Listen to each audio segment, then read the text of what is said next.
Nous allons passer à la deuxième communication, Alice Thirret, sur l'échographie cardiaque comme élément prédictif des varices à haut risque de saignement chez les enfants opérés d'une atrésie biliaire.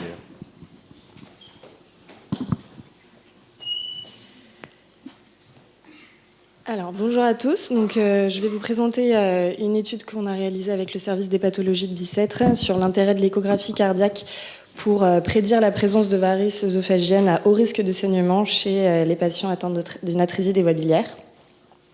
Donc, la VB est la première cause de cholestase néonatale. Que le CASAI soit fonctionnel ou non, il va y avoir une hypertension portale précoce qui va se développer plus ou moins rapidement selon le succès de l'intervention.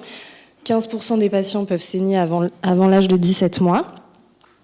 Sur le plan de l'hypertension portale, il y a beaucoup de complications cardiaques, parfois mieux décrites chez l'adulte que chez l'enfant. Il y a une circulation hyperdynamique qui va se développer au cours de la cirrhose, avec un débit cardiaque au repos augmenté, une pression artérielle diminuée et des résistances vasculaires abaissées. Chez 20 à 70% des patients pédiatriques, une cardiomyopathie cirrhotique qui est de mieux en mieux décrite, avec des anomalies de structure et de fonction qui peuvent aboutir à une dysfonction systolique, diastolique et des anomalies électrophysiologiques sans vraie cardiopathie sous-jacente. Et puis l'HTAP et le syndrome hépatopulmonaire qu'on connaît mieux, qu'on recherche. Et l'HTAP est la raison pour laquelle il faut que ces enfants aient une écho-cœur annuelle. Sur le plan des complications hémorragiques de l'hypertension portale, il y a évidemment donc les varices œsophagiennes qui nécessitent de faire des fibroscopies répétées pour les dépister. C'est un examen invasif, coûteux, qui nécessite une anesthésie générale, qui peut être compliqué à organiser chez les enfants, d'où l'intérêt de développer des méthodes non invasives pour essayer de dépister la présence de ces varices. Par exemple, chez les adultes, il y a des recommandations, les dernières recommandations de Baveno qui permettent de surseoir à l'endoscopie si l'élasticité hépatique est inférieure à 20 kPa et si le taux de plaquettes est supérieur à 150 000. Il n'y a pas de telles recommandations chez l'enfant et de manière plus générale, la place de la prophylaxie primaire est même débattue puisque la plupart des pays européens ont recours à la prophylaxie primaire des varices, mais par exemple, ce n'est pas le cas aux États-Unis. Donc, l'objectif de l'étude était d'essayer de trouver des paramètres non invasifs qui puissent prédire la présence de varices œsophagiennes à partir des paramètres de l'échographie cardiaque, de la biologie hépatique et de l'élastométrie hépatique et splénique avec l'élastographie Sharewave, qui est celle qu'on a dans le service, et d'essayer de sélectionner une population à haut risque de saignement qui doit avoir la fibroscopie et d'exclure une population qui est à bas risque de saignement et de leur éviter un examen inutile. Nous avons donc inclus entre 2015 et 2019 de manière prospective tous les patients atteints d'une atrésie des voies biliaires opérées qui avaient des signes d'hypertension portale, qui avaient moins de 18 ans, qui n'avaient jamais été ligaturés ou qui n'avaient pas saigné auparavant et qui étaient suivis dans notre service. Lors d'une hospitalisation de semaine, on a recueilli les paramètres biologiques, le TP, les plaquettes, l'albumine, la bilirubine, les paramètres élastométriques hépatiques et spléniques, les paramètres échocardiographiques que je vais vous détailler juste après, et les résultats de l'endoscopie. On a ensuite fait une analyse univariée puis multivariée en séparant les patients en deux groupes avec ou sans varices à haut risque. Les varices à haut risque étant définies par les varices que l'on ligature, donc c'est-à-dire les varices grade 2 signe rouge ou des varices grade 1 avec un prolongement sous-cardial. Donc c'est assez compliqué et j'ai pas beaucoup le temps de détailler. Globalement, les paramètres cardiaques sont, que notre échocardiographiste a recueillis pendant toutes les échos sont notés ici. On peut les diviser en cœur gauche, en cœur droit, en paramètres dimensionnels, en paramètres fonctionnels. Il y a aussi l'index cardiaque qui est le débit cardiaque normé par la surface corporelle de l'enfant et la pression artérielle pulmonaire qui est à la base le but de réaliser toutes ces échos chez nos patients. Donc, encore une fois, je vais aller assez vite parce qu'on n'a pas beaucoup le temps, mais globalement, on voit qu'il y a 23 patients, donc 33% de la population qui n'avaient pas du tout de varices. Donc, on voit qu'il y a déjà quasiment un tiers d'examens inutiles.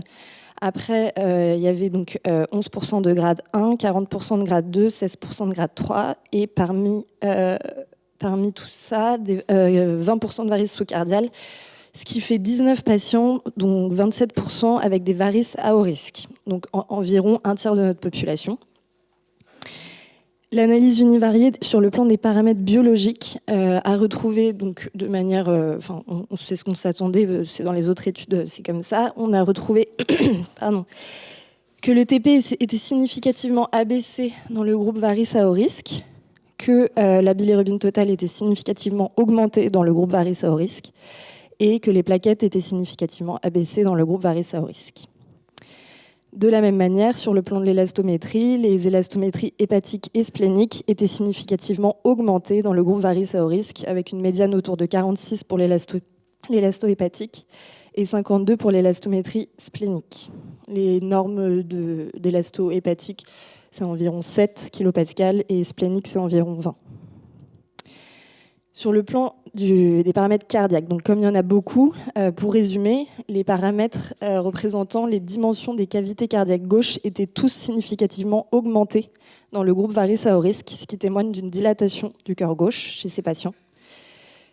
Pour le cœur droit, il y avait seulement la surface de l'oreille droite normée par la surface corporelle.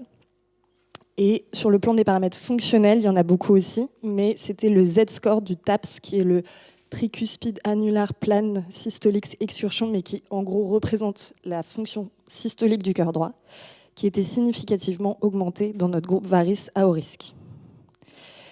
L'index cardiaque, c'était un des résultats aussi principaux de notre étude. L'index cardiaque était significativement augmenté chez ces patients-là, avec 5,3 litres minute mètre carré versus 3,9 litres minute mètre carré, chez ceux qui n'avaient pas de varice à haut risque. Donc, en conclusion, les paramètres biologiques et élastométriques, de manière classique, étaient ce qu'on connaît déjà, étaient associés dans notre étude au groupe varice à haut risque, avec la présence de varice à haut risque chez ces patients. Ce qui était vraiment novateur, c'était d'inclure les paramètres cardiaques et de se rendre compte que ça pourrait être des nouveaux paramètres non invasifs, prédictifs de la présence de varice à haut risque chez ces patients.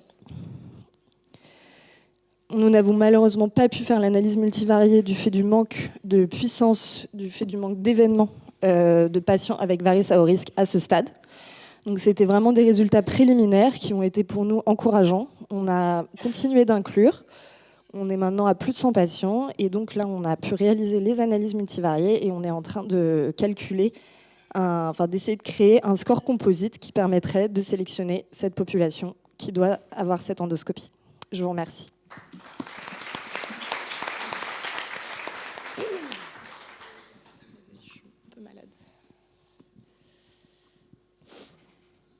Est-ce qu'il y a des questions dans la salle?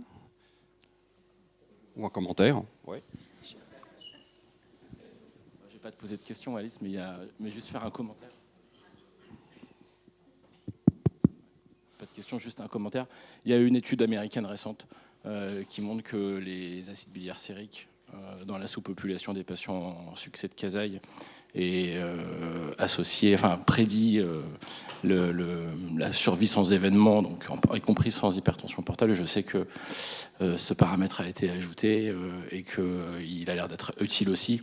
Et donc je pense que c'est intéressant de signaler qu'en plus dans les paramètres biologiques, il y a les acides biliaires sériques qui sont intéressants. Qu'on a rajouté dans le papier qu'on est en train d'écrire pour être plus précis, au lieu de prendre juste la bilirubine, on a inclus les acides biliaires sériques. C'est vrai.